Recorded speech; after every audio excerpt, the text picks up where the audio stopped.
بات کریں بھائی. السلام علیکم. جی ہلو. السلام علیکم علامہ صاحب. جی بھائی صاحب السلام ہلو. علیکم. جی علیکم علامہ صاحب، السلام. مجھے آپ سے یہ پوچھنا تھا، جو یہ فلسطین والے مسئلے پہ جو امریکہ کا یہ رول ہے، مطلب اس پہ آپ کی کیا نظریات ہے؟ فلسطین پہ جی جی جی، امریکہ کا رول. فلسطین کے ساتھ کیا ہے؟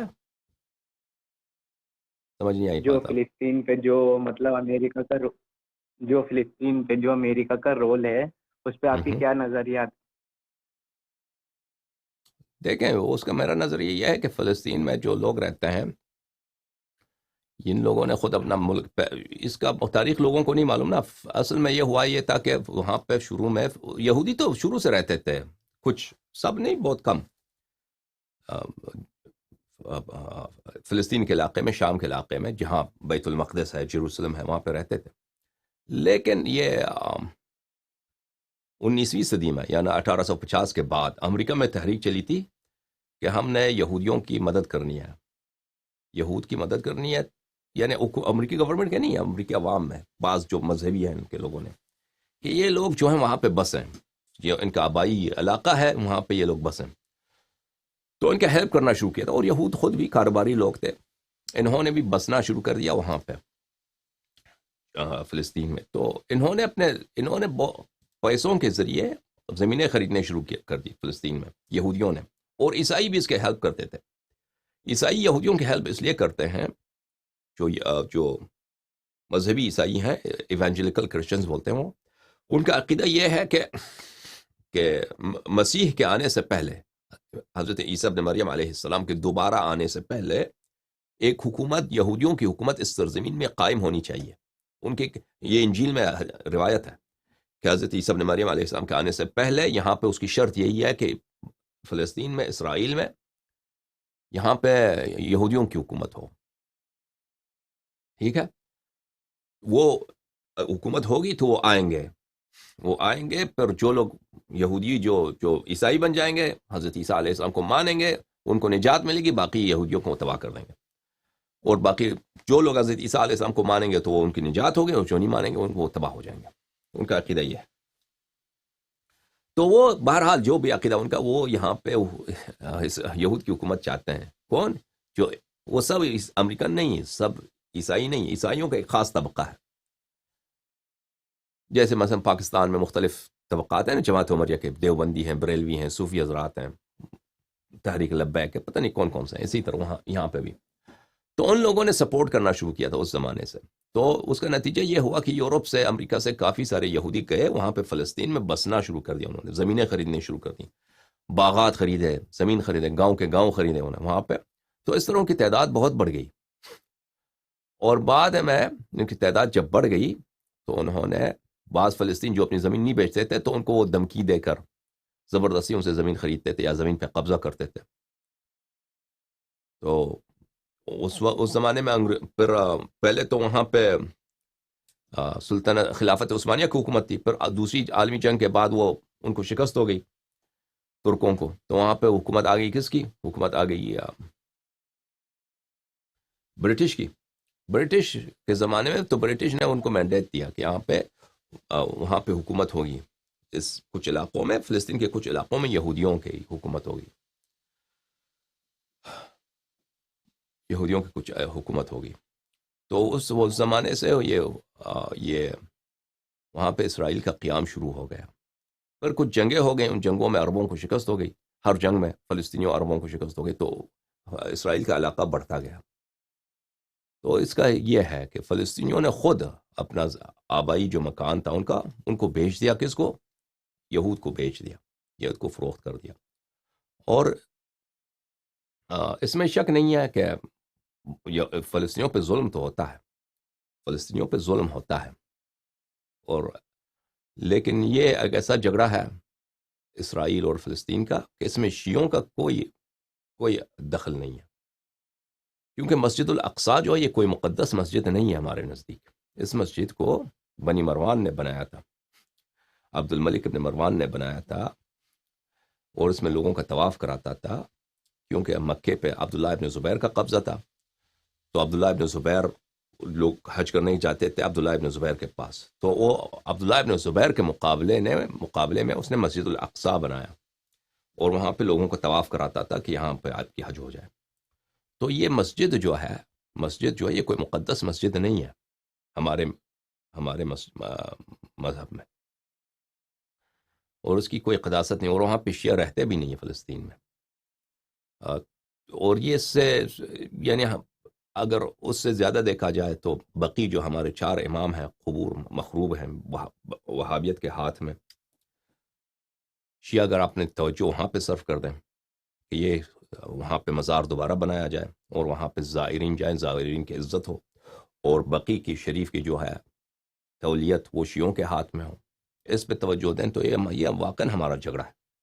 ٹھیک ہے نا. اس کے علاوہ فلسطینیوں سے زیادہ، ٹھیک ہے فلسطینیوں پہ ظلم ہوتا ہے، لیکن فلسطینیوں کے مقابلے میں ہمارے شیعہ بہت زیادہ مظلوم ہیں. جو ظلم شیعوں پہ ہوتا ہے پارا چنار پر، جو ظلم ہوتا ہے شیعوں پر کوئٹے میں، جو ظلم ہوتا ہے شیعوں پہ افغانستان میں، جو ظلم شیعوں پہ عراق میں ہوا ہے، جو ظلم شیعوں پہ سعودی عرب میں ہوتا ہے، اللہ جانتا ہے کہ کتنا قتل عام ہوتا ہے. شہر کے شہر جلا دیتے ہیں یہ وہابی سعودی عرب میں، لوگوں کو پتہ بھی نہیں چلتا، خبر بھی نہیں آتی باہر دنیا کو. ٹھیک ہے نا. جو ظلم شیعوں پہ بحرین میں ہوا ہے پچھلے 5-10 سال میں، یہ تو بے حساب ظلم ہوا ہے. تو دنیا میں مظلوم بہت ہے، ہمیں ان مظلوموں سے ہمدردی ہے. یہ نہیں کہ مظلوم کی ہمدردی بھی ہے، لیکن ہم ان سے زیادہ مظلوم ہیں. اور بیت المقدس جو ایک مکان ہے جس کی کوئی قداست ہی نہیں ہے، جب ہمارا اپنا حرم جو بقی ہے وہ خراب پڑا ہوا ہے، وہاں پہ ہمارے زائرین کی تذلیل ہوتی ہے، زیارت کی اجازت نہیں ہوتی. ٹھیک ہے نا. اور کس کے ہاتھ؟ ایک سعودی عرب جو بہت کمزور دولت ہے، کچھ بھی نہیں ہے سعودی عرب. یہ جو مڈل ایسٹ ہے، یہ علاقہ پرشین گلف کا علاقہ، اس میں شیعوں کی اکثریت ہے، آپ کو پتہ ہے. اگر آپ ایران، عراق اور کویت، امارات، سعودی عرب، یمن، ان سب کا پاپولیشن ملا دیں تو اس میں شیعہ کافی زیادہ ہیں، مخالفین سے شیعہ کافی زیادہ ہیں. یہاں پہ اگر شیعہ اپنے کاز کو بھول گئے ہیں، جو اپنی کی مصلحت ہے، اپنی قوم کی خدمت کریں، اپنی مذہب کی خدمت کریں، اس کو بھول گئے. وہ ایک دوسری لڑائی میں پڑ گئے جو ان کے مفاد میں ہے ہی نہیں ہے، جس میں ہمارا اس میں کوئی لین دین ہے ہی نہیں نا. ابھی فرض کریں پاکستان میں، پاکستانی حکومت اگر ابھی سب پاکستان کے ریسورسز لگا دیں کوریا کے جنگ میں کہ نارتھ کوریا اور ساؤتھ کوریا میں مظلوم کون ہے تو وہاں پہ یہ لوگ کیا کہیں گے؟ سب لعنت کریں گے پاکستانی حکومت پر کہ تو خود سب سے زیادہ فقیر ہے، تجھے نارتھ کوریا ساؤتھ کوریا کے کیا مرض ہے. تو ابھی جو ہے شیعہ جو ہے نا، شیعوں کا اس طرح مرض ہے، سب بے وقوفی، حماقت، اور شیعہ لیڈرشپ کی آج کل جو ہے ہمارے شیعہ لیڈرشپ جو ہے نا، یہ مذہب کے سب سے بڑے غدار ہمارے شیعہ لیڈرشپ ہے. ہمارے مراجع اور ایران کی جو لیڈرشپ ہے، مذہب کے سب سے بڑے غدار یہی ہیں کہ انہوں نے اب شیعہ کاز کو بھول گئے ہیں کہ ہم نے شیعہ قوم کی ہیلپ کرنا ہے، شیعہ قوم کی خدمت کرنا ہے، شیعہ مذہب کی خدمت کرنا ہے، شیعہ قوم کو اوپر لانا ہے، شیعوں کے لیے مزید دشمن نہیں بنانا ہے. ٹھیک ہے نا. اس کو بھول گئے ہیں. وہ ایک ایسی لڑائی میں پڑ گئے ہیں جس میں اگر وہ اس میں فلسطین کی فتح بھی ہو جائے نا، شیعوں کو کچھ نہیں ملتا. اس میں فلسطین آزاد ہو، فتح ہو جائے تو کیا ہوگا؟ شیعوں کا کیا فائدہ اس میں؟ ہمارا کوئی فائدہ ہے؟ کیا فائدہ اس میں؟ مثلا اردن ایک ملک ہے، سمجھے نا، اردن ایک اسلامی ملک ہے، ایک عرب ملک ہے. اس پہ اگر اسرائیل قبضہ کرتا ہے پھر وہ آزاد ہو جاتا ہے، اس میں شیعوں کا کوئی فائدہ ہے؟ اردن کیا ہے؟ کوئی فائدہ ہے؟ اردن چاہے عمری ہو چاہے وہ اسرائیل کے قبضے میں ہو، وہ کوئی فرق ہی نہیں ہے. اردن کوئی فرق ہی نہیں پڑتا، بلکہ وہ کافر کے قبضے میں وہ بہتر ہے. کافر کے قبضے میں ہو. یہ عرب حکمران جو ہے نا، اس سے کافر بہت بہتر ہوتے ہیں. بہرحال یہ فلسطین، ہم نہیں کہتے کہ یہ ہمیں فلسطینیوں سے دشمنی نہیں ہے، فلسطینی ہمارے بھائی ہیں، ان سے محبت ہے، ان سے ہمدردی ہے، لیکن یہ جھگڑا ہمارا نہیں ہے. دنیا میں جتنے مظلوم ہیں ان سے ہمدردی ہے. افریقہ میں مظلوم ہے، کوئی ہمدردی ہے، کئی ہیلپ ہو سکے ہیلپ کریں گے، لیکن یہ نہیں کہ ہم اپنے سب درد بھول جائیں، اپنے مقاصد بھول جائیں، اپنے مقدسات بھول جائیں، اپنے قوم کی مظلومیت بھول جائیں، اپنے قوم کی محرومیت بھول جائیں، وہ سب بھول جائیں، ہم پڑے ہوئے فلسطین کے پیچھے. ٹھیک ہے نا. اب دیکھیں پاکستان میں جو کوئٹہ ہے وہ کتنے بیچارے شیعہ قتل عام ہو رہے ہیں، وہ بیوقوف جلوس نکالتے ہیں کس کے لیے؟ یوم قدس کے لیے۔ بھائی تم فلسطینیوں سے 1000 مرتبہ تم مظلوم ہو، تم کب فلسطینیوں نے تمہارے لیے یوم قدس میں جلوس نکالا ہے؟ کبھی تمہارے لیے کبھی نکالا ہے کہ پاکستان کی شیعہ 40 سال سے قتل عام ہو رہے ہیں، آج فلسطینی ہم ان کے لیے کوئی جلوس نکالتے ہیں؟ کبھی ہوا ہے؟ ہاں، تم بیوقوف ہو، ان کے لیے جلوس نکالتے ہو، فائدہ کیا ہے؟ کوئی فائدہ نہیں ہے، ٹھیک ہے؟ اگر افریقہ میں ایک قبیلہ دوسرا قبیلے پہ ظلم کر رہا ہے، ٹھیک ہے، وہ مظلوم قبیلے سے ہمیں ہمدردی ہے، لیکن اگر وہ مظلوم قبیلہ آزاد ہوتا ہے تو ہمارا اس میں کوئی فائدہ نہیں ہے۔ اسی طرح فلسطین اگر آزاد بھی ہو جاتا ہے، اسرائیل کو شکست بھی دیتے ہیں، یہ اس میں ہمارا کوئی فائدہ نہیں ہے، کوئی فائدہ نہیں، ایک ذرہ برابر بھی فائدہ نہیں ہے اس میں ہمارا، ٹھیک ہے نا؟ کوئی منفعت نہیں ہے اس میں، منفعت کچھ بھی نہیں ہے۔ جیسے میں نے کہا نا ابھی اردن، فلسطین تو ایک چھوٹا سا علاقہ ہے، کوئی بڑا بھی نہیں ہے، اس کے کل آبادی 4-5 ملین ہے، وہ آزاد بھی ہو جائے نا، جیسے اردن ایک چھوٹا سا ملک ہے، وہ کوئی اس پہ قبضہ کرے اس کو چھوڑ دے، ہمارا اس سے کیا فرق پڑتا ہے؟ ہمارے قوم جو ہے وہ بالکل ہر لحاظ سے ہر جگہ پر مظلوم ہے، ہم قتل عام ہو رہے ہیں، ہمارا مذہب تکفیر کا ہدف ہے، ہم تعصب کے ہدف میں ہیں۔ ابھی امریکہ میں 4 شیعوں کا قتل کیا شیعہ ہونے کی وجہ سے، ایک عمری پشتون نے نیو میکسیکو میں۔ تو دیکھیں اگر اس کے بجائے کہ ہم اتنے ریسورسز ہو حکومت ایران نے ایک بے جا، ایک فالتو، ایک فضول مقصد کے لیے، اس کا فائدہ کس کو پہنچا ہے؟ فائدہ شیعوں کو تو نہیں پہنچا اسرائیل کے ساتھ جھگڑے میں، فائدہ ایک فائدہ پہنچا ہے روس کو پہنچا ہے، ایک فائدہ چائنا کو پہنچا ہے کہ ان کو مڈل ایسٹ میں امریکہ کے مقابلے میں ایک کتا ملا ہے کہ وہ بونگتا ہے امریکہ کے خلاف، ٹھیک ہے نا؟ ایک ان کو فائدہ، ایک فائدہ اسرائیل کو پہنچا ہے۔ دیکھیں انقلاب ایران سے پہلے صرف ایک ملک تھا، عرب ملک تھا، مصر، جس کا معاہدہ تھا اسرائیل کے ساتھ، پیس ٹریٹی تھی نا انقلاب ایران سے پہلے، صرف ایک عرب ملک تھا۔ آج ایران کی دشمنی کی وجہ سے سب عرب اسرائیل کے ساتھ مل گئے کیونکہ ایران فلسطین کے سپورٹ کرتا ہے، تو وہ ضد میں آ کر کیا کرتے ہیں؟ اب دیکھیں اردن اسرائیل کے ساتھ اس نے پیس ٹریٹی کیا، ٹھیک ہے نا؟ امارات اسرائیل کے ساتھ، کویت اور بہت سارے ممالک ہیں کہ وہ اسرائیل کے ساتھ ان کے تعلقات ہیں، اسرائیل کے ساتھ تعلقات ہیں ان کے۔ اب تو اسرائیل اور عرب ممالک مل کر ایران کے خلاف ایک فرنٹ بنا رہے ہیں۔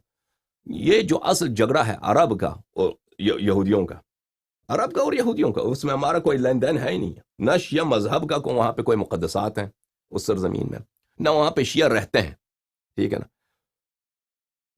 فلسطین میں اس میں ہمارا کوئی لین دین ہی نہیں، اس کو تم لوگوں نے ہمارا جھگڑا بنا دیا، اور ہم اپنے دین کو، اپنے سب کچھ بھول گئے، ہم اپنی مظلومیت کو بھول گئے اس جنگ کے لیے، اور الٹا اس میں اسرائیل کا فائدہ ہو گیا کہ سب عرب جو ہیں اب وہ شیعہ دشمنی اور ایران کی وجہ سے وہ اسرائیل کے ساتھ مل گئے۔ اس میں فائدہ کس کا ہوا؟ فائدہ پہلے تو کس کا ہوا؟ ایک نمبر ایک روس چائنا کا، پھر اسرائیل کا، سب سے زیادہ نقصان کس کا؟ ہمارا، ہمارے ریسورسز اس میں بہت گئے ہیں، ٹھیک ہے نا؟ ہمارا توجہ اس پہ رہا ہے، اب اپنے مذہب کو بھول گئے، اپنے قوم کی مظلومیت کو بھول گئے، اپنے مقدسات کو بھول گئے۔ بقی کیا ہے؟ مثلا کوئی آ کے اب خاکم بدہن کوئی اللہ ایسا دن نہ دکھائے، مثلا کربلا معلیٰ کو مسمار کیا جائے، ہاں حرم حضرت ابو الفضل علیہ السلام کو مسمار کیا جائے، تو آپ لوگ کیا کریں گے؟ ٹھیک ہے نا؟